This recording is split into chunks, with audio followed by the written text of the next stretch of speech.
Discussions around 𝐒𝐴TRA in Slovakia and the Czech Republic are not ceasing. In the previous video, I told you about who needed to launch a massive discrediting attack against 𝐒𝐴TRA International Public Movement, which is engaged in studying the climate, the rapid increase of cataclysms on Earth, in delivering information about it to the general public, and why this attack was launched. Let me remind you that in just 3 weeks, about 400 publications were released in various mass media of Europe. Even a layman who barely looked at the identical headlines of those articles, identical wording, and the most primitive copywriting, can clearly see that this attack in the media has been ordered. I already showed the facts and the chain of links that led us to the organizers and sponsors of this slanderous campaign in Slovakia and the Czech Republic.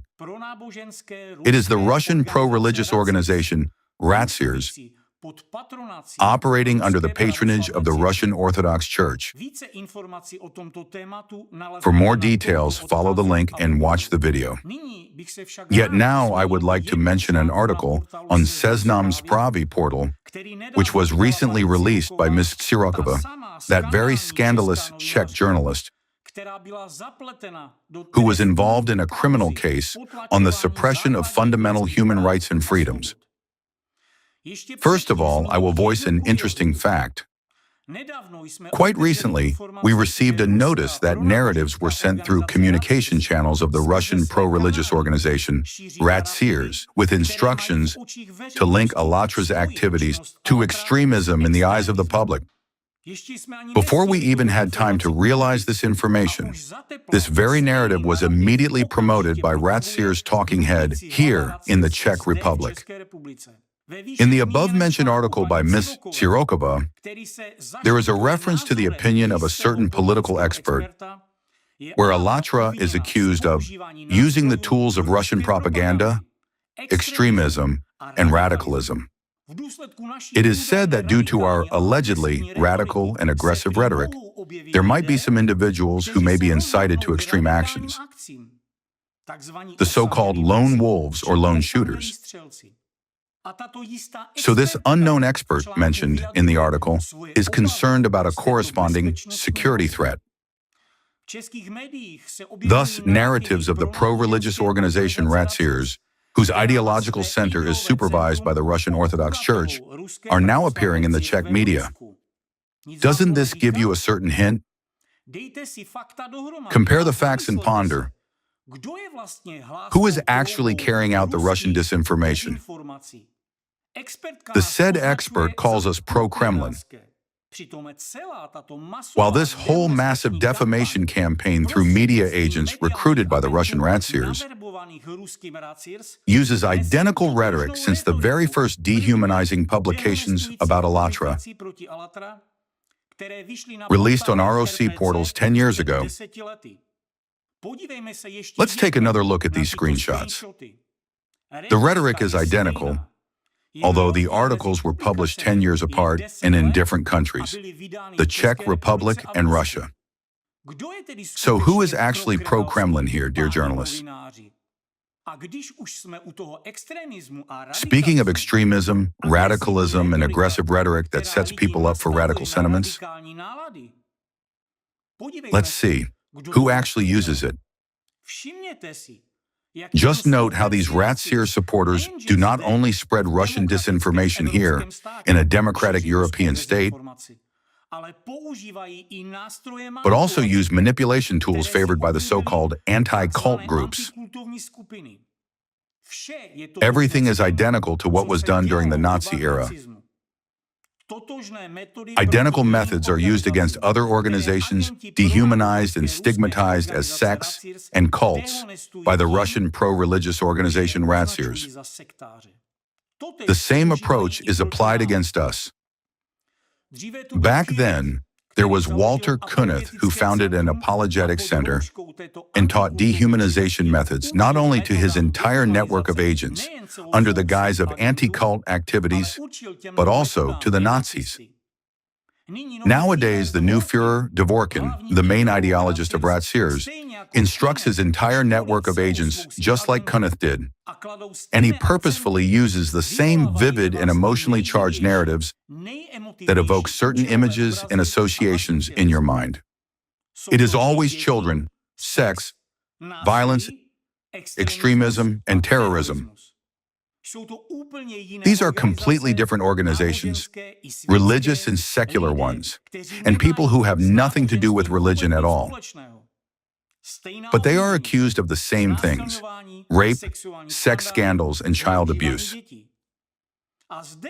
And here you can see propaganda aimed at dehumanizing the Jewish people during the formation of Nazism. Do you see the similarities? These are methods of manipulation. Why? Because your brain reacts to this information. You hear about sex and you're jealous that someone is better than you. They have it, while you don't. Hence, you subconsciously have a desire to rise above that person, to be superior to him, while in fact, at this time, you are already being manipulated and brainwashed. Envy is the easiest trigger to get you hooked. First, they show why you live so badly, then they find the culprits. Look, these people are bad, and you don't have what they have. Thus, they ignite envy in you and push you to do mean deeds. And then they make you feel superior to those people. So now you feel justified to take everything away from them. Whether it's Nazism or communism, this manipulation technique is the same everywhere. The only format where there was no such manipulation was democracy. 𝐂𝐸's agents have been using the same manipulation methods in politics and everywhere else. They are trying to divide society into educated and uneducated people. We also received a notice that the Russian pro-religious organization 𝐂𝐸 and its agents launched a narrative that 𝐒𝐴LLATRA is backed by the intellectual elite and only smart, literate, and educated people join us. So one of the key Czech anti-cultists immediately started talking about the same thing. Look at this quote from an interview with Zdeněk Vojtěšek, who hasn't published anything about 𝐒𝐴LLATRA for a long time, although he was one of the first to drag the movement into the religious field. And it is very likely that he contributed to the rhetoric of the Russian pro-religious organization 𝐂𝐸's penetrating into the Czech Republic and Slovakia. After his actions, mass media in these countries began to stigmatize 𝐒𝐴LLATRA as allegedly a sect. Why do anti-cultists and their accomplices promote this narrative? It seems to me that this is done to increase polarization and division in society. 𝐂𝐸's agents are afraid that we are telling the truth and that we will be understood by people with critical thinking who are able to correlate cause and effect. Therefore, those agents try to divide and radicalize society, but what for? In order to aggravate the cleavage. In the past century, such a division in society was already instigated based on the very same principles.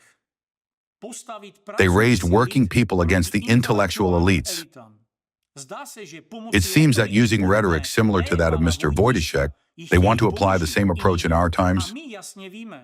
Meanwhile, we know for sure that people with sound minds are able to compare facts and comprehend the truth. In fact, we have a lot of participants who are engaged in both intellectual and hard physical work. And they perceive information no worse than those who have graduated from several universities.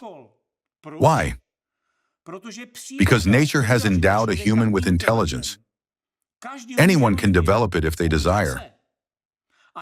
Hard work isn't an obstacle to intellectual development. We are against humiliation of people, especially working people. We are against division and dehumanization, because we ourselves are working people, first and foremost. So you should think and analyze when you hear such narratives, and remember that you are being programmed, and that completely different mindsets are being imposed on you. Until you regain critical thinking, you will always be open to these manipulations. Now let's go back to the lone wolves mentioned in Ms. 𝐶IROKOVA's article. So, the expert invited by 𝐶IROKOVA claims that our rhetoric can radicalize people. You know, I'm accustomed to various provocations by anti-cultists and their accomplices, but here even I was struck by the highest degree of cynicism of the authors of this text. They literally harass us through the media, create an atmosphere of hatred, evoke aggression in people, and then they blame it on us, those who had to start defending ourselves from their attacks, and who weren't afraid to tell the truth about their activities. It's a classic manipulative technique of mirror accusations. They accuse their victim of exactly what they do themselves. We, the law-abiding citizens, who point out specific illegal actions of an entire organized network of agents and information terrorists, suddenly turn out to be radicals, while those who engage in harassment and manipulation against us act as alleged victims of our rhetoric. But I'm even glad that Ms. 𝐶IROKOVA brought up this topic because I have a lot to say about it. I will start with a few questions. Firstly, is Ms. Expert aware of what scheme she has become an accomplice to, and which specific articles of the criminal code cover her expert cooperation with Ms. 𝐶IROKOVA, an outright agent of 𝐒𝐿 influence in the Czech Republic? Moreover, who is actually the author of these words included in the article? Didn't Ms. 𝐶IROKOVA herself slip a ready text to this lady expert with the wording she wanted her to voice? It would be very convenient for 𝐶IROKOVA to frame another person and stay clean herself, especially when law enforcement agencies already have questions for her, right? Let's call things by their proper names. What 𝐶IROKOVA and her other accomplices are doing is not honest and objective journalism. It's a methodical and well-planned system for inciting hatred, increasing division in society, instigating and even programming people to commit violence. Such agents are certainly very well aware of what kind of rhetoric can push certain people with label psyche, influenced by specific subliminal implants, to commit attacks. Because they are experts in this field, and a huge number of people have already suffered at their hands. They have unlimited resources for that, access to mass media, tools enabling them to act legally under the banner of freedom of speech. And obviously they have sponsors and powerful patrons who cover their asses. And most importantly, they are armed with very serious methods of hidden psychological influence and programming of people's behavior to perform specific actions. What is more, unlike the words of Ms. 𝐶IROKOVA and her expert, my words are supported with facts. Look at their scheme of operation, and you will see specific patterns yourselves. First, they publish pseudo-expert articles loaded with hidden subliminal implants. Then they publicize personal data of their victims. And then they are waiting. They are waiting for people whom they programmed to attack. They know perfectly well what triggers to use, which words to choose, and how to formulate the text in order to maximize the impact on the reader's psyche. That's not a happenstance. That's not emotions. It is cold-blooded logic. Comments under their articles such as, "Let's break the cultist's face," or "cultists should be treated with shooting," aren't spontaneous surges of aggression, but a result of their manipulations. They know what they are doing. They see those comments and keep publicizing new materials, new personal addresses, and new targets. Their methods have been well tested over years. It's a style of serial killers who kill with other people's hands. Their supervisors from 𝐒𝐿 provided them with advanced Nazi technology for manipulating people's minds and subconsciousness. But even Nazis didn't do it so meanly. While these scums are hiding behind the mask of independent journalism and freedom of speech, meanwhile, their every article is a coded instruction for violence. Their every material is a delayed terrorist attack. That's how they provoke people to commit attempts on politicians, and that's how they force children to go and kill other children by instigating new cases of school shootings.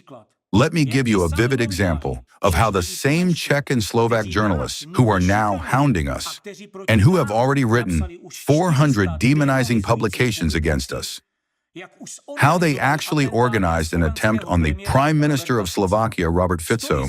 It is worth paying tribute to Mr. Fico because he is probably the first high-level politician who became deeply aware of the threat posed by journalists like 𝐒𝐿 and media resources that regularly use Nazi methods from rat seers, and began to take concrete steps to neutralize the threat they posed to the entire Slovak nation.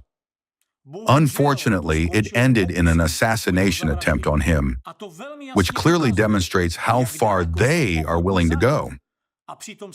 So far, reveling in impunity. Let's examine some of the details of those events. As far as I can tell, based on the information about the methods of covert manipulation described in the Impact documentary, the mechanism for preparing a terrorist attack against Mr. Fico was launched long before the shots were fired. The attempt on his life was preceded by a long informational and psychological campaign for a long time. The same media, in particular RTVS, as well as individual journalists, systematically criticized Fico and his activities, discredited and even demonized him. Naturally, Ms. 𝐒𝐿𝐿 also took part in that campaign, although it would seem, why would a Czech journalist care about internal affairs in Slovakia? How did the events unfold? By an amazing coincidence, shortly after Fico raised the issue of abolishing one of the media outlets, namely the RTVS broadcasting company, for its harmful activities in the country, an attempt on the life of Prime Minister Fico followed. Indeed, it could have been a mere coincidence. But there is testimony of the shooter himself. Just a few hours after the arrest, while already in the police station, the attacker 𝐒𝐥𝐸, by the way, a 71-year-old elderly man, when he was asked about the motivation for his action, he replied that he disagreed with the Prime Minister's policy, specifically with the abolition of RTVS, which prompted him to kill Fico. Here is the key point. In the video where the shooter's response was recorded, you can see that he still hasn't recovered from the incident. Being under stress, being disoriented and poorly controlling his state, 𝐒𝐿𝐿 mechanically gives out the closest wording of what's predominating in his mind. Nesúhlasím s politikou vlády. A preto ste sa pred mesiacom rozhodol čo? Veď sú likvidované mass media. Prečo RTVS je napadaná? Prečo som videl Mazak je prečo vyhodený z funkcie? Does this look like a conscious, logically reasoned or meaningful speech by a man who is confident in his words and in what he has done? No. He looks more like an autopilot that gives out the wording embedded in his mind. Let's analyze the absurdity of the situation in general. A 71-year-old man goes to commit murder and deliberate suicide, allegedly because of the closure of a TV channel. After all, he understood that the Prime Minister was guarded, so there was a high probability that they could fire back. Thus, an elderly man in his old age committed a crime, the outcome of which is either prison or death, just because of a TV channel? What is the sacrifice for? Did he protect his own interests in this way? This is contrary to any logic or common sense. This contradicts even the basic instinct of self-preservation.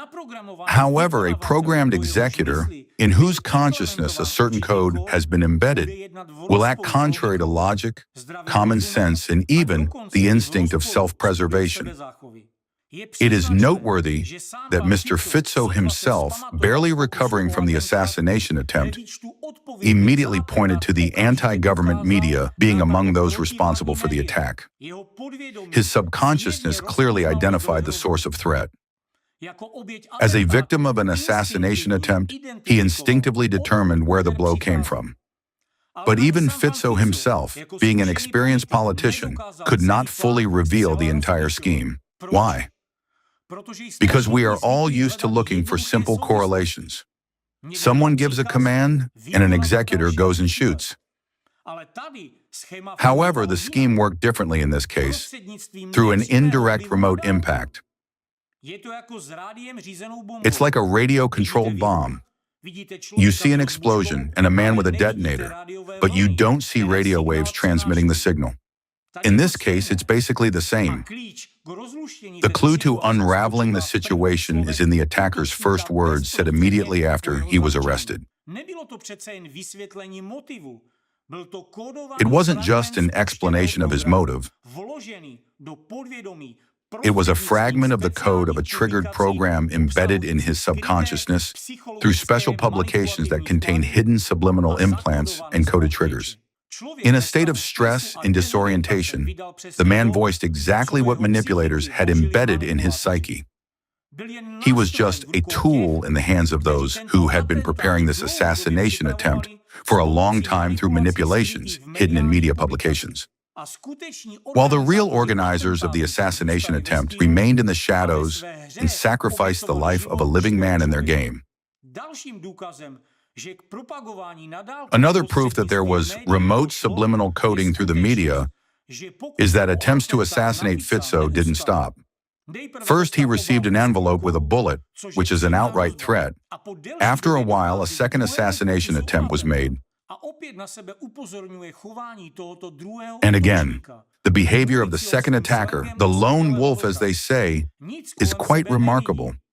Not seeing anything around him, fueled with hatred, as if hypnotized, he tried to get to 𝐒𝐡𝐞𝐞𝐬 right through the metal detector with a firearm. Again, we see no assessment of the situation, no instinct of self-preservation, and no logic.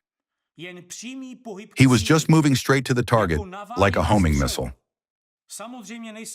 I'm surely not an expert, but it seems to me these are characteristic features of a person under external control, when their own will is totally suppressed by an implanted program.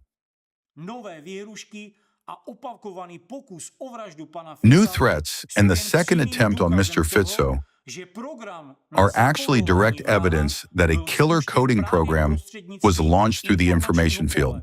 It's like casting a fishing net.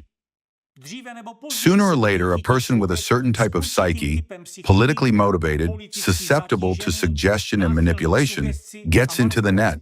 The most terrible thing is that this net keeps working.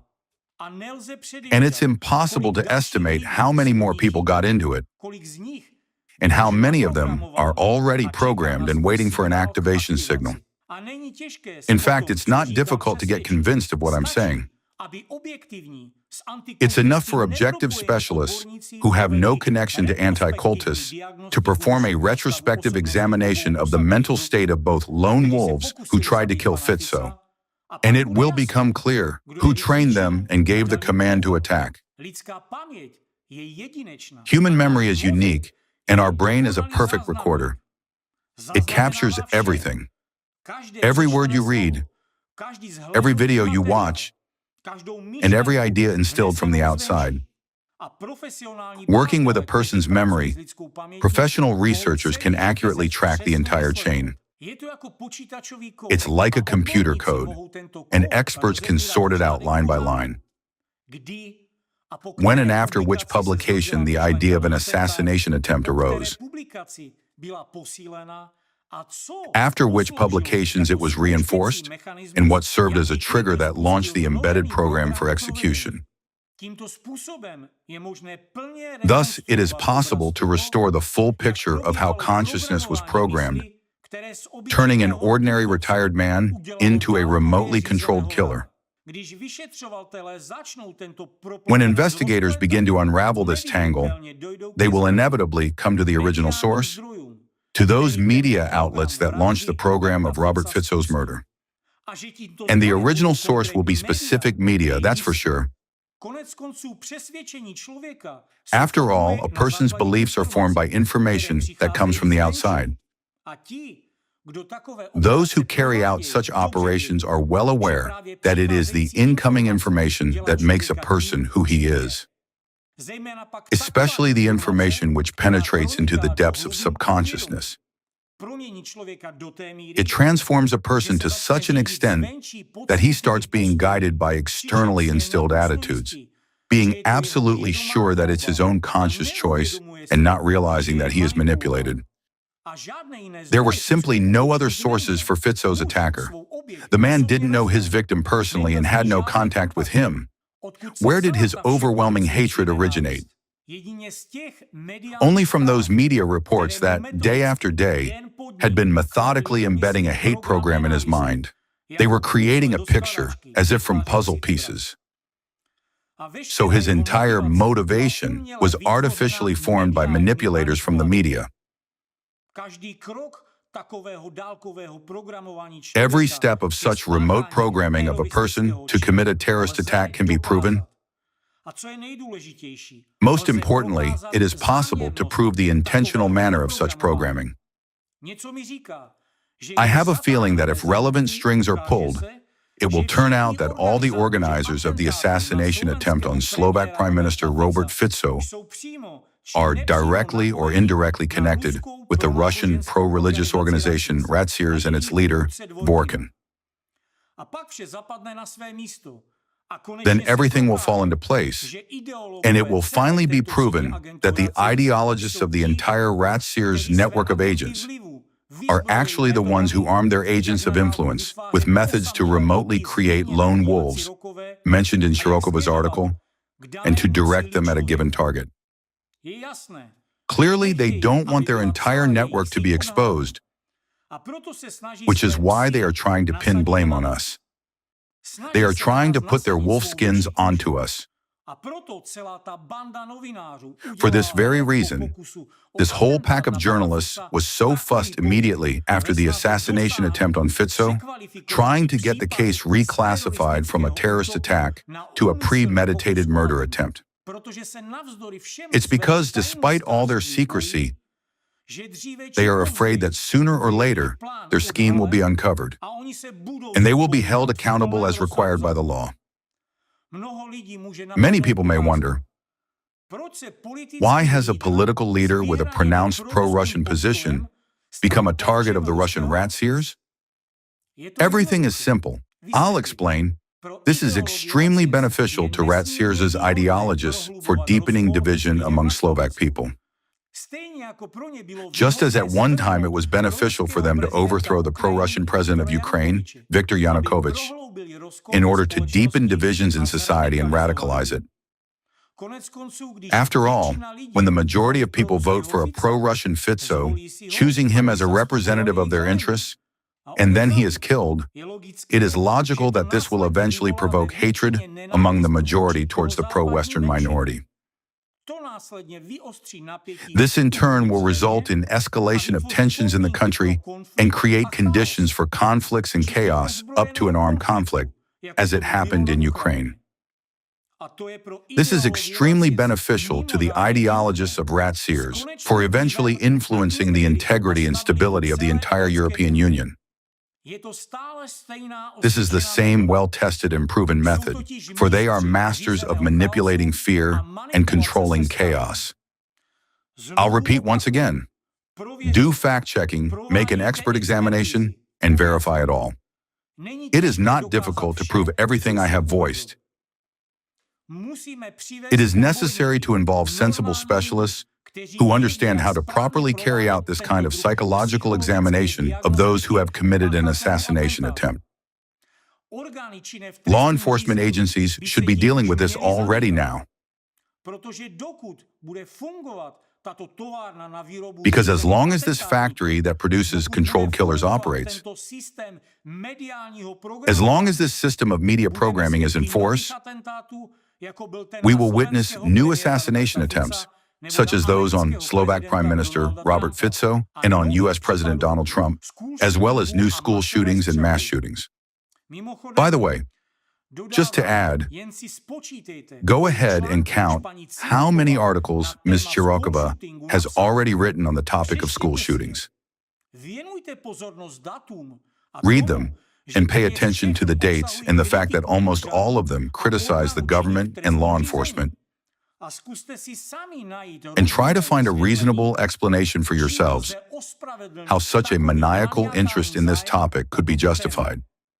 They are not journalists. They are mind manipulators who purposefully create killers. They are worse than ordinary killers. A maniac kills with his own hands, while these scums create executors who do not even realize that they are controlled.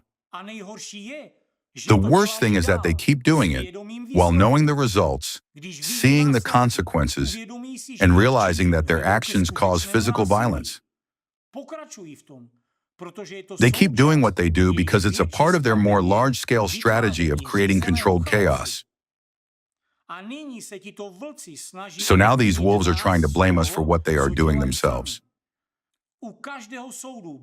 In fact, in any court, it will be easy to prove the connection of all these journalists with Dworkin, and accordingly with his teachers, all the way down to 𝐒𝐞𝐞, who made Nazism the way we know it.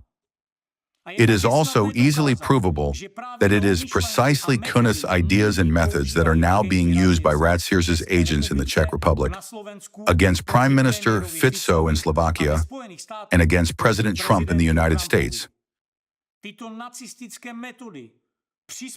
Those Nazi methods, adjusted to modern conditions and applied by 𝐒𝐸z's ideologists and their network of agents for manipulating people's minds, are only comparable in destructiveness to weapons of mass destruction.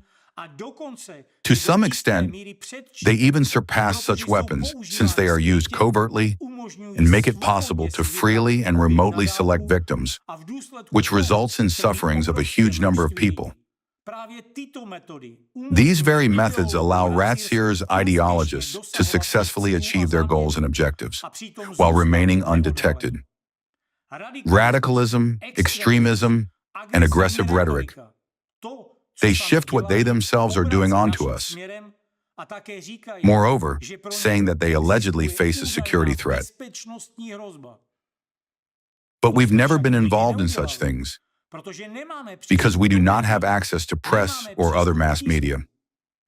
Unlike them, we have never used hidden methods of manipulation and influence on consciousness. We always called for peace and for paying attention to the climate.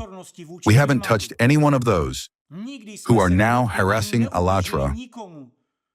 We haven't harmed anyone. It's not us who started it all. We have always called for maintaining critical thinking, for the need to keep track of one's thoughts, of what comes to one's consciousness and how, and what emotions arise after specific thoughts. We've always stood for defending the value of life. However, they came to us themselves and started stigmatizing us as sectarians, pinning various labels on us, ruining our lives and driving us into conditions similar to genocide. We, the participants of 𝐒𝐴LLATRA IPM, have been persecuted for 10 years.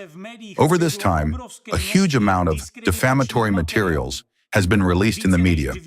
More than $200 million has been spent to demonize innocent volunteers in the eyes of the public. Volunteers who only inform the public about climate change, filmed interviews with experts from various fields, and held international conferences. Slovakia and the Czech Republic, along with other countries that reposted these articles on their sites like carbon copies, have broken all records. 400 articles in just 3 weeks. Just think about it. 40 would already be a lot, but 400? And what are these articles packed with? What do you think they're trying to condition their pack of lone wolves for? Right now, just press pause, stop, and read it. What do you think this is? Isn't this extremism? Isn't this radicalism? Do you realize the consequences of all this? Have you ever thought about what life is like for people labeled as cult members, those who are purposefully labeled as dangerous, a threat to society, destructive? Do you know how many attacks have been made on the lives of 𝐒𝐴LLATRA participants because of this rhetoric? Because of those defamatory, dehumanizing articles? Because of the demonizing image they've carefully crafted? We didn't come to them or expose where they live. It was these agents of rat seers who came to us and started harassing us. They're the ones who set their Nazi-inspired killers on us. Do they think we have short memories? We still have records of the many crimes they committed. Everyone remembers how 10 years ago, journalists, like the ones dehumanizing us today, created an environment where radicalized youth, incited by agents of the Russian pro-religious organization rat seers, attacked one of 𝐒𝐿LATRA's volunteer teams. This youth was provoked to do so by the media narratives that portrayed us as pro-Putin back then, even though there was already armed conflict in the Donbass. Those radicalized young men stormed into a building where our international online conference was taking place, attacked people, flipped tables, and yelled at frightened women. They only stopped when they realized it was a live broadcast with the US and Europe, and the whole world was watching this. How many other lone wolves, incited by rat seers agents, have broken into homes at night, dragging out participants and beating them? Do they think we forgot how they attacked people on the street, attempted to take the lives of participants from Russia for supposedly being pro-American or SBU agents, and in Ukraine for supposedly being pro-Russian? And how many times have there been attempts on Igor Mikhailovich Danilov's life? And what are they saying now?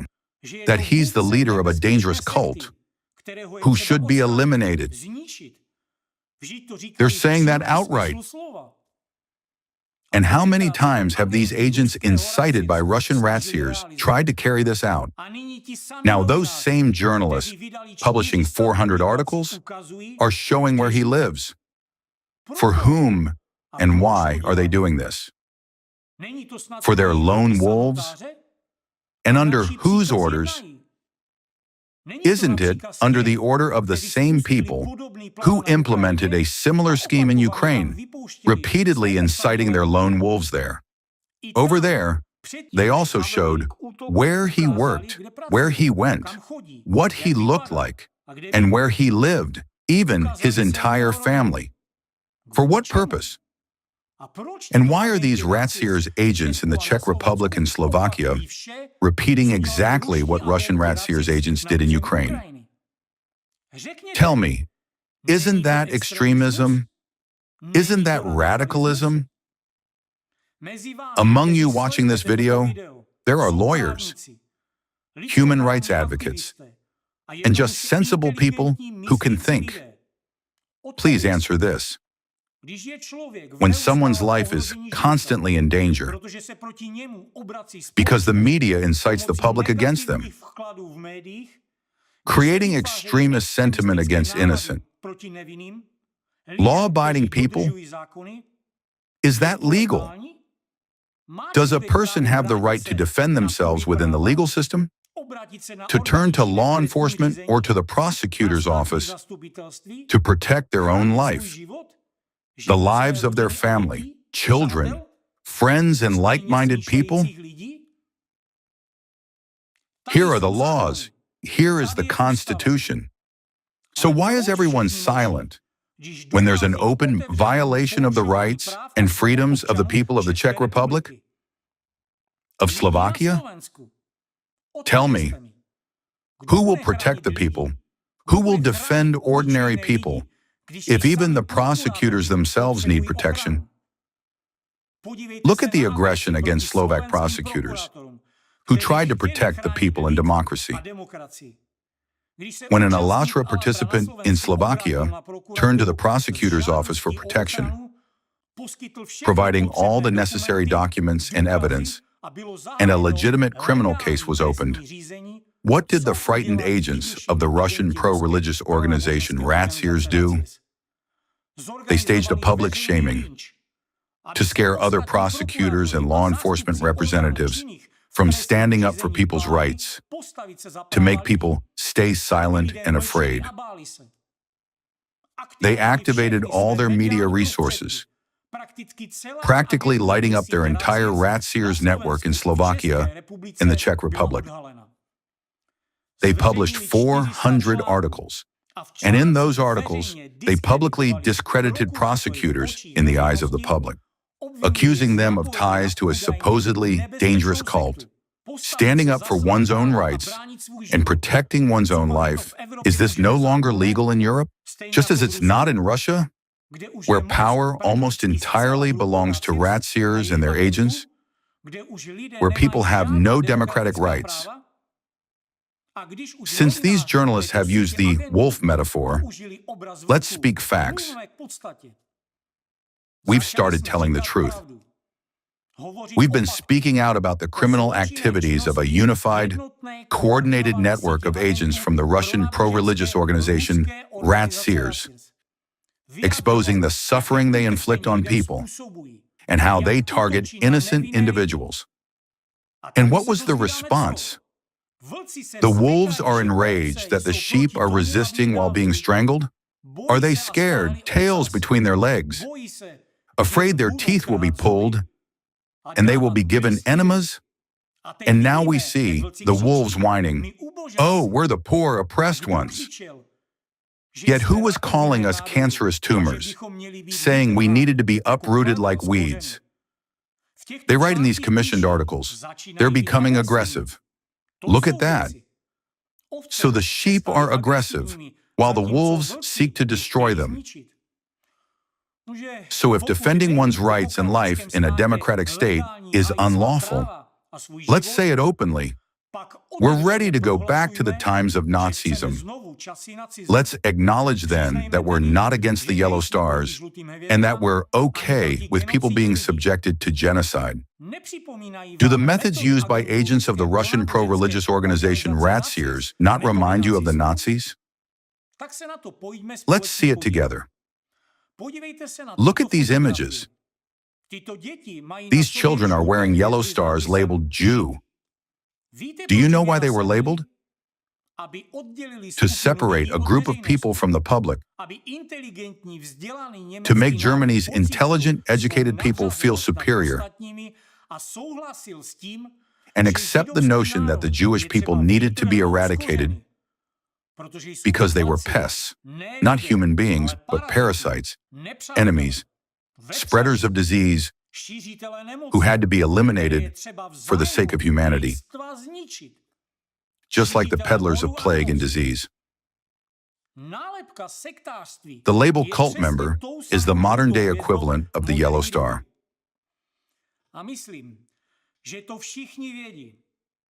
And I think we all know, but I'll remind you of the consequences of these methods.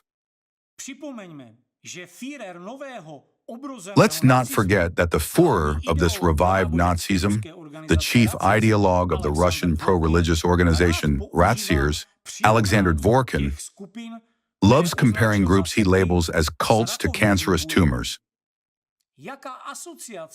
What association comes to mind when you hear about a cancerous tumor?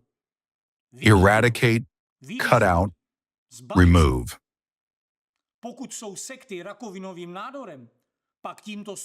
By calling cults cancerous tumors, 𝐒𝐴TRA's agents deliberately use such words to instill a desire in society to remove an undesirable element in the body. The exact same method of dehumanization was used by the Nazis to instill a desire in German society to remove the Jewish people and other undesirable groups. This is the essence of Nazism, simply to instill in some people the fear of others.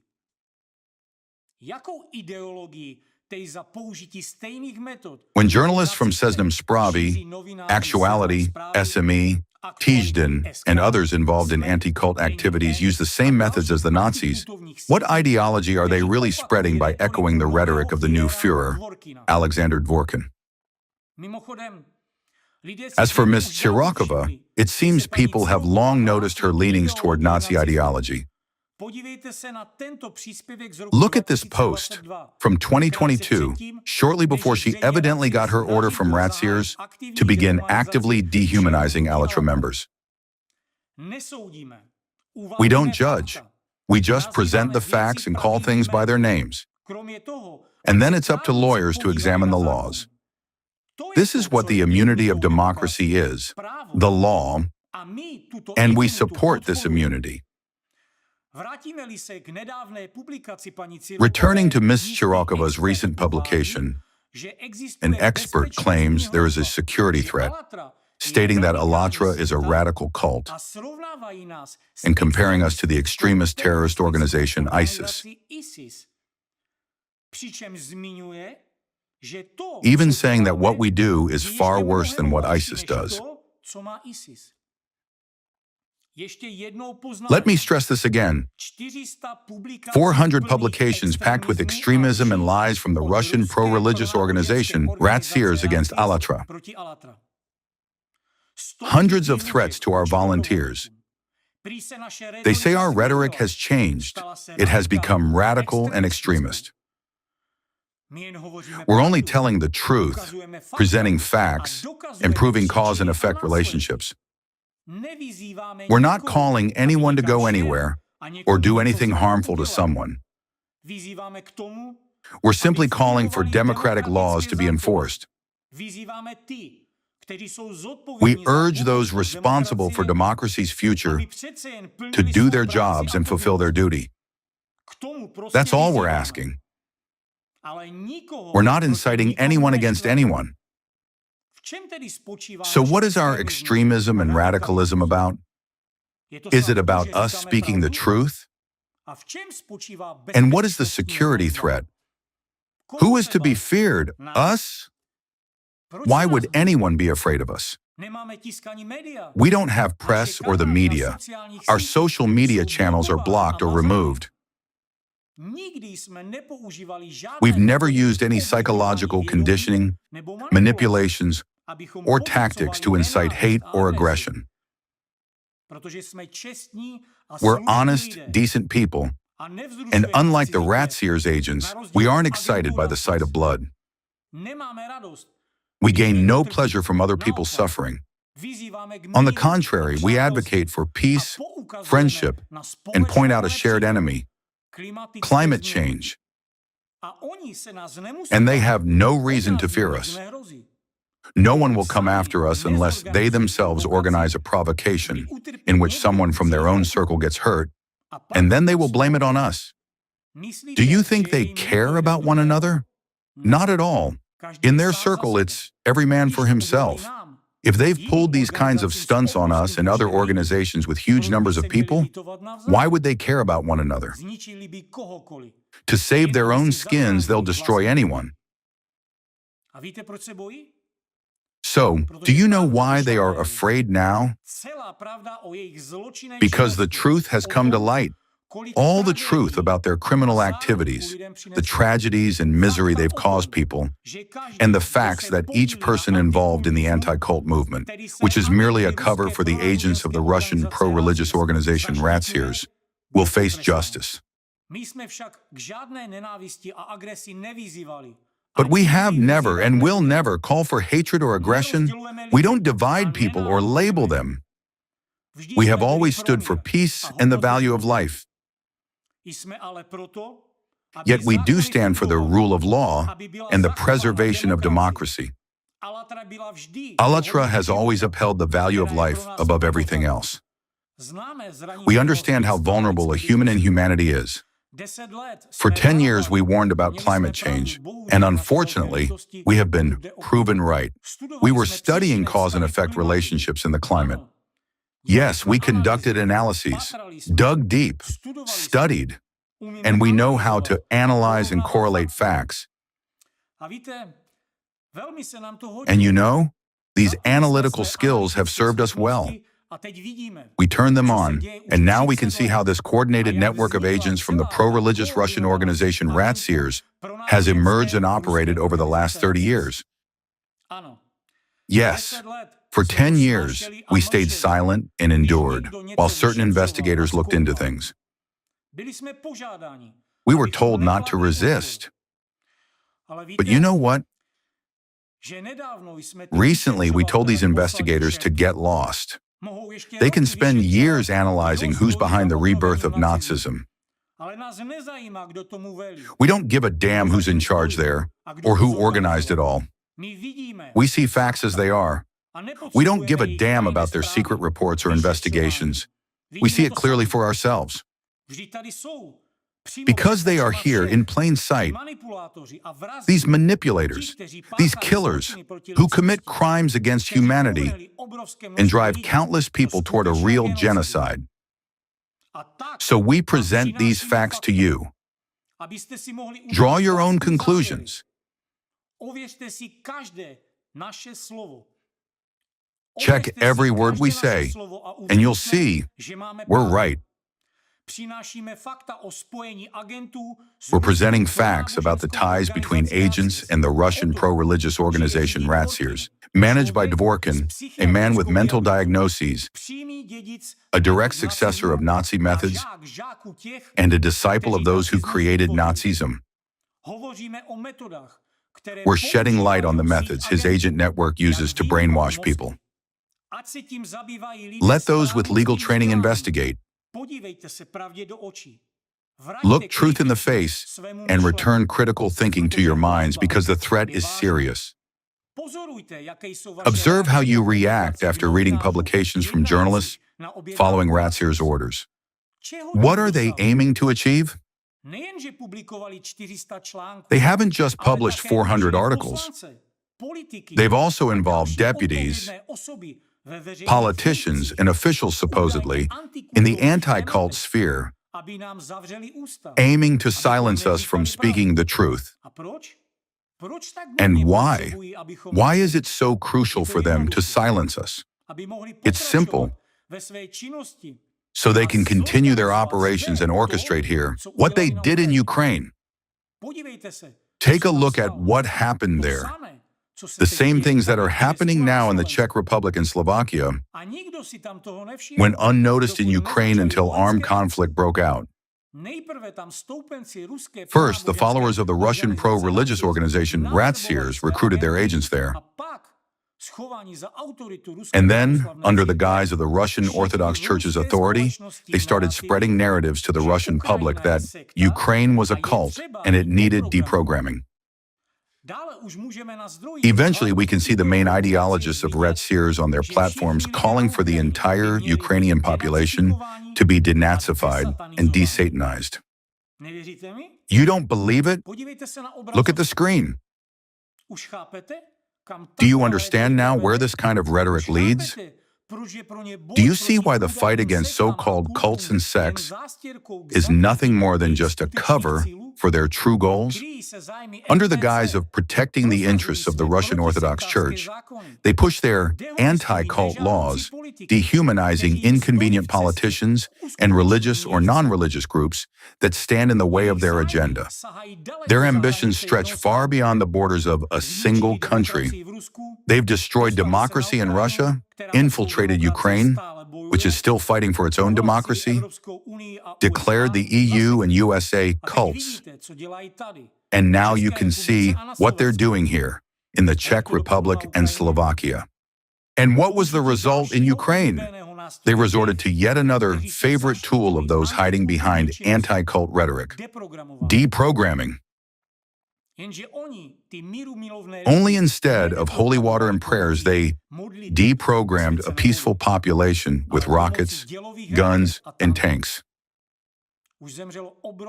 Countless Ukrainians have already died, and tragically the toll continues to grow. This is the truth that we are speaking, and for which they want to silence us. Think about it, connect the dots, and ask yourself, what do they intend for our country? What do they plan for Europe? Once again, I appeal to anyone involved in law. Please examine the interactions and connections of these journalists who systematically dehumanize politicians and target small religious and non-religious organizations. Investigate those who use Nazi rhetoric, supporting the narratives of the Russian pro-religious organization 𝐒𝐻. Study how they operate and what methods they use, and then answer this at least for yourselves. Are they violating people's rights, or are they acting within the bounds of free speech as journalists? And the same question applies to 𝐒𝐻 agents in key government positions, facilitating and covering up their crimes against humanity. Is this a violation of the law or not? These journalists use freedom of speech as a cover and claim they're just explaining to the public the problem with cults. But let me draw a historical parallel.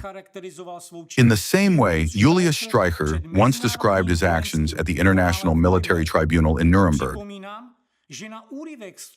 Let me remind you that when the prosecution presented an excerpt from his magazine Der Stürmer, the Stormtrooper, I quote, "The world can only recover if the most horrible human microbe, Jewry, is eradicated." Streicher retorted, "There is a big difference between statements in an article and mass murders." And in February 1944, his own article stated, "Whoever does what a Jew does is a scoundrel, a criminal, and he who repeats and wishes to copy him deserves the same fate: annihilation, death." When asked if Streicher believes that people reading his articles were inclined to support the extermination of Jews only through propaganda and incitement, Streicher replied, "I contend that we incited, we explained. It needs to be reiterated again and again that the German people did not desire killings, neither individual nor mass. My speeches and articles were intended to clarify to the public an issue that I deemed most important. They did not incite or urge anyone, but rather aimed to provide clarification." Similarly, regarding 𝐶IROKOVA, other Czech and Slovak media, along with her colleagues and supporters, are currently shielding her and putting forward an argument very similar to the one Streicher used. Apparently, they want to make it look like she was summoned for interrogation, just for reports and podcasts where she was merely explaining and warning about sex and cults. 𝐶IROKOVA herself denies involvement in anti-cult activities and even acts as though she knows nothing about it, claiming she's merely fulfilling her journalistic duty to inform the public about cults. But on the 𝐒𝐡𝐞𝐞𝐞 TV website, there's a section dedicated specifically to her so-called research on cults, which is right next to a tab, Anti-Cult Movement. She must have missed this, right? Or perhaps she simply forgot such an inconvenient fact. It's worth noting that Streicher denied that his dehumanizing portrayals of Jewish people in his articles had an impact on fostering racial hatred among Germans and contributed to the mass murder of Jews. He also claimed to be allegedly unaware of the mass killings of Jews and dismissed them as foreign propaganda. Streicher was the only defendant at Nuremberg sentenced to death solely for his role in spreading Nazi ideology, which laid the groundwork for mass murder. Is this Nuremberg tribunal ruling a precedent or issue preclusion? Let legal experts answer if that is a precedent. Because today, we see the same deeds by the same followers with the same goals. So did we truly defeat Nazism, or is it gaining momentum in its rebirth right before our eyes? People deserve to know the truth. Let the lawyers, prosecutors, and judges render their verdicts. And I'm addressing those in the legal field. Analyze the unlawful activities of 𝐂𝐥𝐯𝐞𝐬's agents in the media. Don't you care about the future? Do you want things to end up like in Russia, where people are stripped of rights and opportunities, and the only sanctioned topic you'll be able to talk about is high patriotism, when you're forbidden from having your own viewpoint? Is that what you want? If so, then go ahead, support these wolves. But is this freedom? Is this democracy? When someone decides to label you as a cultist or sectarian and you get fired from your job while neighbors spit at your back, is this freedom? All because some journalist has the right to work for the anti-cult Nazis from 𝐂𝐥𝐯𝐞𝐬 and then complain that she's a poor, unfortunate wolf being attacked by evil, dangerous sheep, just like Stryker, who whined that he was being unfairly judged. Let me remind you that the chief ideologist of the pro-religious Russian organization 𝐂𝐴𝐳, Dvorkin, also lamented at a conference in Paris on February 21st, 2021, claiming that he was a victim of persecution by sectarians. Imagine if in the 1930s, Heinrich Himmler and Joseph Goebbels had been giving lectures at a conference in Paris, presenting themselves as victims of persecution by Jews, their American supporters, and scholars who wrote against Nazi anti-Semitism. It was precisely under the influence of this new Führer, Dvorkin, that Russian legislation was amended. And here I'll cite one media outlet. In 1997, a new law on freedom of conscience and religious organizations was passed, which enabled restrictions on the activities of sects, cults. After 2015, relations between Russia and Western countries began to deteriorate. This deterioration, Dvorkin asserted, had a positive effect within Russia, as it allowed for stricter legislation, facilitating repressions against cults. Court cases began, resulting in a ban on a number of cults, with the most well-known case being the Jehovah's Witnesses, who were prohibited in Russia under anti-extremism laws. While other groups are now facing persecution, not only in Russia, but in Europe as well. So, what are they after? The same scenario they applied against Jehovah's Witnesses and other organizations, an exact replica, without inventing anything new. For 10 years, we've defended the rights and freedoms of individuals, advocated for unity, and opposed the suffering of innocent victims targeted by a new Führer's wolves, something Dvorkin found highly displeasing. That's why now they're trying to use everything against us, even the truths we've spoken. All of it aims at division and separation. But we say that we must be united, especially in this difficult time of rapid climate change, to properly consolidate and help one another. Look at what happened in Valencia. It's terrifying. Such a devastating flood. So many innocent lives lost. People were unprepared, and the emergency services didn't know how to respond. This is exactly what we're talking about. Everyone should focus their efforts on unifying in the face of the climate threat. We must work in this direction. Learn and ensure people know how to respond, how to prepare emergency bags, and how to help others during climate emergencies. Because anyone can face this. At any moment, the climate situation is not going to improve. We don't see any such trend. Yet agents of the pro-religious Russian organization, 𝐒𝐡𝐞𝐞𝐬, are only interested in power. But how much of a sick idiot one has to be, I mean the ideologues of this organization, to strive for total power at a time like this?